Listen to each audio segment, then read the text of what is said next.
अरे रोस्टरवा हिया हिया हई देख का हो गईल।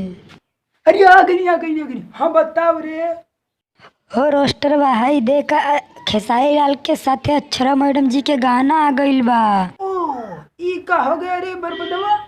मैडम जी तो खेसारी भैया के संगे आ गई अक्षरा मैडम। हम जानत रहनी कि ओकरा के निकाल देले बा। आई लोग झूठे अफवाह फैला देले ता कहा होली हा। ओ ता लावा सुन रहा हई का करत बावे रे। अब बुरबकवा होली आइल बा यही से नी कल होली बा। हम अपन हैसा भगल क ले बानी आ देखा सुन का हो आगे त लगावा वीडियोवा के बरबदवा। का कहियो कोई छोटा हो चाहे बड़ा आ बिना टोपी के तोरा ऊपर सूट नहीं करत। ता का हाल बा भाई लोग। हम बानी ई दुनिया के सबसे बर्बाद लड़का। तो भाई लोग वीडियो शुरू करे से पहले लाइक शेयर कमेंट जरूर कर दिया। कोई छोटा हो चाहे बड़ा मैं रंग दूंगी पिछवाड़ा। कोई छोटा हो चाहे बड़ा मैडम रंग दोगी उसका पिछवाड़ा। आप नहीं जानती हो कि हम अगवाड़ा रंगवाते हैं। बहुत मार मारे जाओगे। अरे वो वाला नहीं रे बरबदवा जो मेरे फेस पे है ई वाला रंग सही है। अगवाड़ा पिछवाड़ा नहीं रंगवाते। और आगे के देखा का कहलू मैडम और कहा दूंगी पेंट में होलरी। ये चिड़ी मार के औलाद। क्या करियो मैडम डाल दोगी पैंट में फुलरी। तब मैडम जी हम अपने पैंट में फुलरी नहीं डलवाएंगे।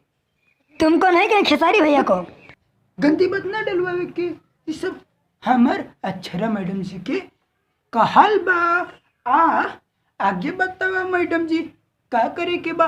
तोहार वाला तो हो गई खेसारी भैया वाला लगवावा। दोनों रानी कमाल करेंगे। अरे कहना क्या चाहते हो? अबे ये हमको बताओ आप दोनों प्राणी कैसे हुए। आपको तो खेसारी भैया इनको निकाल दिए थे। तू उन सब फेंकी बातों पे मत जा। हो सकता है तो कोई बात नहीं। अब चलिए कमाल का करोगे। अब इनका कमाल यहीं पर खत्म कर दो। आगे करो अब आगे लगाओ खेसारी भाई वाला। और कोनो बा बा देवर जब खूबसूरत बा वही वाला लगा दो। देखे कैसन बन लोग और बदवा हई देख सब रंग खिले लगा रे रंग खिला हमको भी। अब इनके गाना लगावा बरबदवा।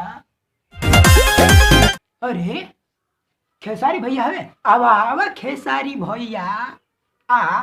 मैडम तोरा से कुछ कहे जाता रही तो मैडम कह दा। और तू फोन चाहे मैसेज पे ठावाना हमरा बोलहु के घरे बोलावा। Super boss. हाँ मैडम जी फोन करे वाला बानी। हेलो हाँ बरबदवा। हाँ बोला। जल्दी आ मैडम कह रही बलमुआ के बोलावा। तू आवा कुछ बतावा। अच्छे ठीक बा रखा तानी। अरे मैडम फगुनी बोरिया कहाँ बहाता हमारा के लगते नहीं खे। और तोरा के डलवावे के बा तबे नु कहा तारू। का डलवावे के बा। अरे मैडम के पिचका से रंग डलवावे के बा तबे मैडम कहा तारी फोन करा फोन करा फोन करा। हाँ फोन ना करे खेसारी भैया के बात सुने बरबदवा लगवा देबा।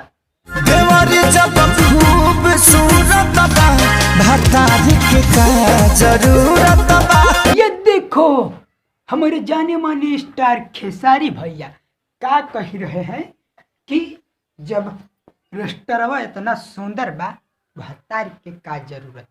तुम भाऊजी हम इतना सुंदर बानी कि एगो बार हमारा लगे आ जैतू और डलवा ले तू।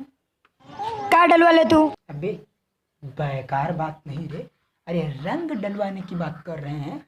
ठीक है आगे बढ़ाइए। का कहिए रंग लग रहा बा हमरो मन करता रंग लगावे के। अब मैडम आप आगे बोल दा।